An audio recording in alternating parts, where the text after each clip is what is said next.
நெடுமாறன் ரம்யாவுக்கு சொல்லி கொடுத்துக்கிட்டு இருக்கும்போது ஜான் வந்து ஒரு முக்கியமான விஷயம்னு, நம்ம கிச்சனுக்கு ஆர்டர்ஸ் எல்லாம் கம்மியா வருது, அதுலயும் ஸ்டார்டர்ஸ் சுத்தமா வர்றதில்ல. நான் முன்னாடியே சொன்ன மாதிரி எல்லாருமே ஆர்கானிக்கை தான் விரும்புறாங்கன்னு சொன்னதும், ஒரு முக்கியமான கெஸ்ட்டுக்கு ஒரு முக்கியமான டிஷ்ஷை பண்ணிக்கிட்டு இருக்கேன், நீ இதை முடி நான் அதான் முடிக்கிறேன்னு சொல்லிட்டு ஏதோ ஒரு புது டிஷ்ஷை வேகமா ரெடி பண்ண ஆரம்பிக்கிறாரு. அதை ரெடி பண்ணி முடிச்சதுமே ஜானை கூப்பிட்டு, இது இன்னைக்கு என்னோட சிக்னேச்சர் டிஷ்னு கெஸ்ட் எல்லார்கிட்டையும் சொல்லுங்கன்னு சொல்ல, ஷுவரா தான் சொல்றீங்களான்னு கேட்டதும் திரும்ப அதே வார்த்தையை சொல்லு, என் ஈகோவை டச் பண்ணாம நான் சொன்னதை மட்டும் செய்யுன்னு சொல்றாரு.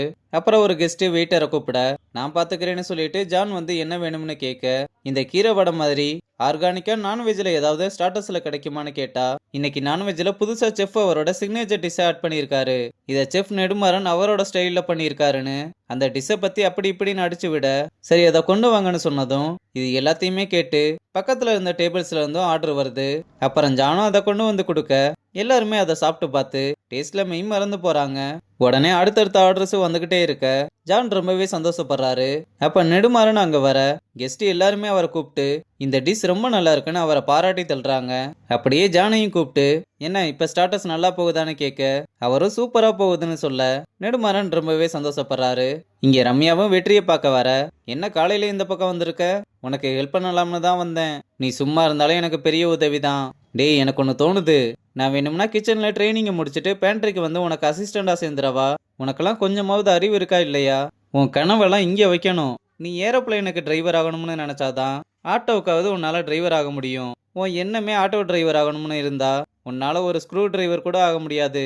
டேய் நான் சும்மா தாண்டா யோசிச்சேன்னு சொன்னேன், அதுக்கு ஏன்டா இந்த ஆத்து ஆத்துறேன்னு கோவமா கிளம்ப, சரி போறதான் போற, ஃப்ரிட்ஜுக்குள்ள கருப்பா ஒன்று இருக்கோ அதை எடுத்து கொடுத்துட்டு போன்னு சொல்ல, நைஃப் ரோலை யாரா ஃப்ரிட்ஜுக்குள்ள வச்சதுன்னு கேட்டா, அது உனக்காக தான் வாங்கியிருக்கேன், நாளைக்கு தான் உனக்கு பெரிய ஈவெண்ட் இருக்குல்ல, அதுக்காக தான் உனக்கு கிஃப்டா வாங்கினேன்னு சொல்றான். ரம்யாவும் அதை ஓபன் பண்ணி பார்த்து ரொம்ப சந்தோஷப்பட்டு வெற்றியை சைட் அடிச்சுக்கிட்டே நிக்க, என்ன பார்த்துக்கிட்டே நிக்கிற கிளம்புன்னு அனுப்பிவிட, காதல் ரம்யாக்குள்ள பூத்துருச்சு, ஆனா வெற்றிக்குள்ள பூத்துருச்சா என்னன்னு தான் தெரியல.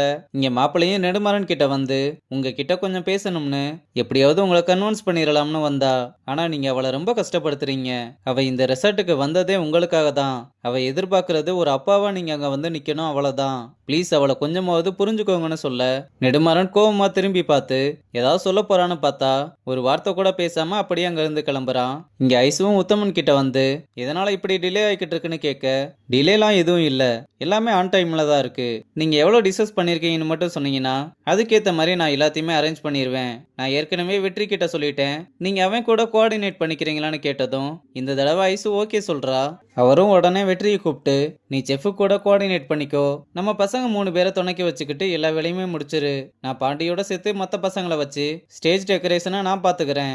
இல்ல சார் நான் ஸ்டேஜ் டெக்கரேஷனை பாத்துக்கிறேன், ஃபுட் அரேஞ்ச்மெண்ட்டுக்கு வேற யாரையாவது வச்சு பாத்துக்கோங்க. டே நான் சொல்றது ஒரு நிமிஷம் கேளு. இல்ல சார் நான் ஸ்டேஜ் டெக்கரேஷனே பாத்துக்கிறேன், நான் கிளம்புறேன் சார், வேலை வேற நிறைய இருக்குன்னு சொல்லிட்டு போறான். உத்தமனும் வேற வழி இல்லாம மற்ற பசங்களை ஐசு கூட அனுப்புறாரு. அப்புறம் கல்யாண வேலையெல்லாம் ஆரம்பிச்சு நம்ம பசங்க எல்லாருமே அறக்க பறக்க வேலை செஞ்சுக்கிட்டு இருக்காங்க. இந்த பக்கம் திவ்யாவும் அப்பா தன்னோட கல்யாணத்துக்கு வருவாரா மாட்டாருன்னு ரொம்ப கவலையில இருக்க மாப்பிளக்காரன் தான் வந்து சமாதானப்படுத்திக்கிட்டு இருக்கான். அப்ப நம்ம ஐசுவும் வெற்றியும் ஒருத்தர் பார்த்தோம் 2 பேருமே கண்டுக்காத மாதிரி நடிக்கிறாங்க. இந்த பக்கம் ரம்யாவும் ஐசுவும் சமைச்சுக்கிட்டு இருக்கும்போது ஐசுவும் எனக்கு கிச்சன்ல கொஞ்சம் வேலை இருக்குன்னு, உனக்கு கஷ்டமா இருக்கும்னு புரியுது, வேணியும் விக்கியும் இப்ப வந்துருவாங்க, அது வர கொஞ்சம் மேனேஜ் பண்ணிக்கோன்னு சொல்லிட்டு போறா.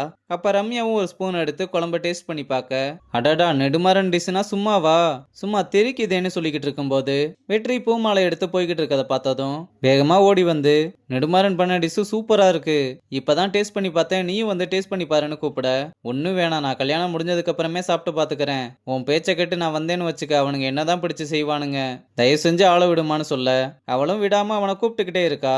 அப்ப பிரியா வந்து இவங்க சண்டை போடுறத பார்த்து இந்த கேப்ல நம்ம வேலையை முடிச்சிடலாம்னு வேகமா உள்ள வந்து சாப்பாடுல கெமிக்கலை கலந்து விட்டு அதை கரண்டியை வச்சு நல்லா மிக்ஸ் பண்ணி விட்டுக்கிட்டு இருக்கா.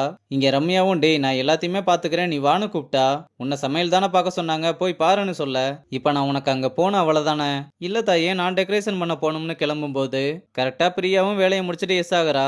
இங்க கெஸ்டும் ஒவ்வொருத்தரா வர ஆரம்பிக்க நம்ம பசங்களும் அவங்கள வரவேற்றுக்கிட்டு இருக்காங்க. பிரியாவும் வந்து கெஸ்ட் எல்லாரையுமே பார்த்து இன்னைக்கு உங்க எல்லாருக்குமே இருக்குடான்னு மனசுக்குள்ளேயே சொல்றதோட இந்த எபிசோட முடிச்சிருக்காங்க.